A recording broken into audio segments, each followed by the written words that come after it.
determine the most appropriate marketing strategy when you have limited financial resources to invest? I think there are, and it was that's an easy question to answer probably 8-9 years ago.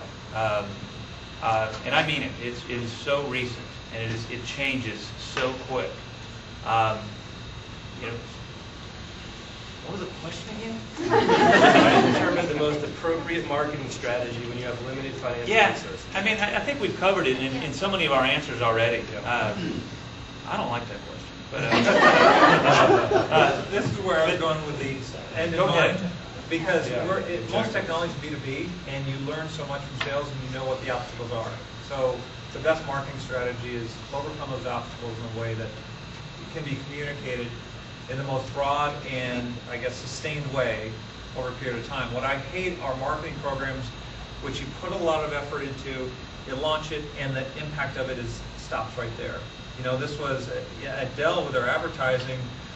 The hardest part was paying for the creative of the TV ads, because that's such a sunk cost, and then it can only live for so long. So you always look for things that can have sustained value, and that's usually the best marketing strategy that overcomes if you put it in a crosshair, it overcomes the obstacles that you know are in the market, and it has a sustained value. And that way it can be supported or progress without, it's really time. You're really trying to save time more than money. I mean, the biggest expense, 75% of most companies' expense is people. So really you're looking for the most leveraged marketing strategy in terms of your time. So something you can set up like a blog that gets search engine value, or press that gets across many different publications is much more leveraged. And the only thing I'd add to Sam is, again, our business is kind of B2C on one side and B2B on the other. So, you know, agree with the statements around an enterprise side. And again, in my passive motive, you know, we were doing $1 million deals, and so at some point, like, whoa, we went to, you know, we had a party and it led to a deal, and it got really hard to track that. Whereas here at Spiceworks, we're much more precise about how many new advertisers are we getting into the funnel.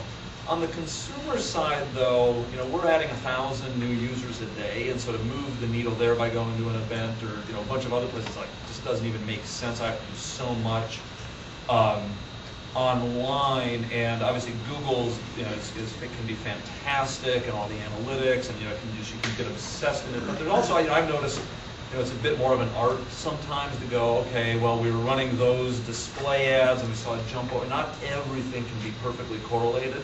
And so there still is, you know, a little bit of art in there, and kind of getting comfortable with that. And as long as you're hitting your overarching goals, there still is, you know, that art of marketing, I think, absolutely still exists, as much as some people, like a year or two ago, everybody was on the CPC bandwagon, and it's like, oh my God, it's all going in that direction. It's going to be measured down to the. I think I'm seeing, and even from our advertisers, people are swinging back a little bit, looking for broader, some of the unmeasurable, but how do I make connections?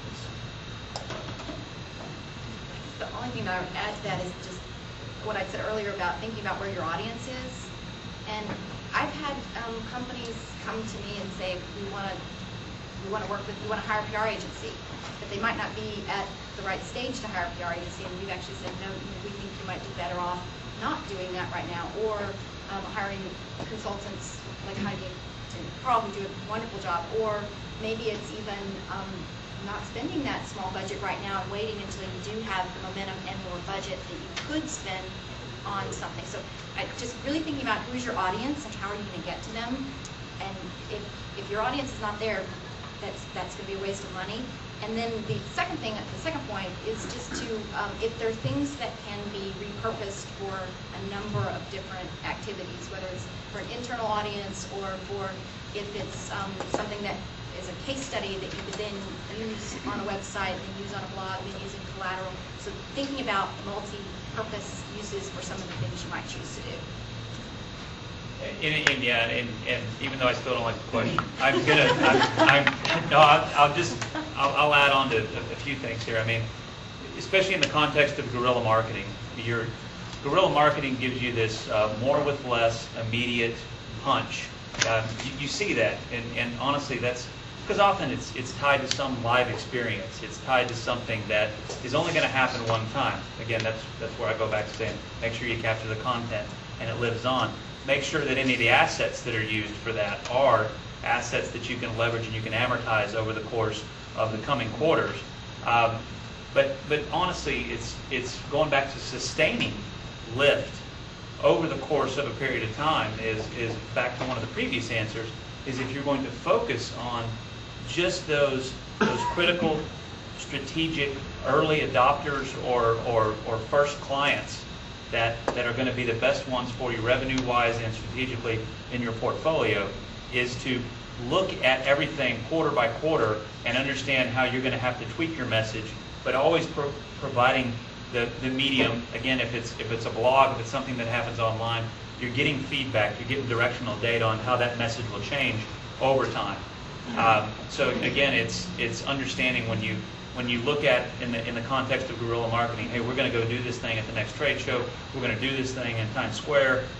The important thing is to look at the 90 days on the front side of that and 90 days on the other side of it too, because you have to leverage what you do right there in that space, and that has a strategy that goes along with it as well. So it basically boils down to your end objective to a certain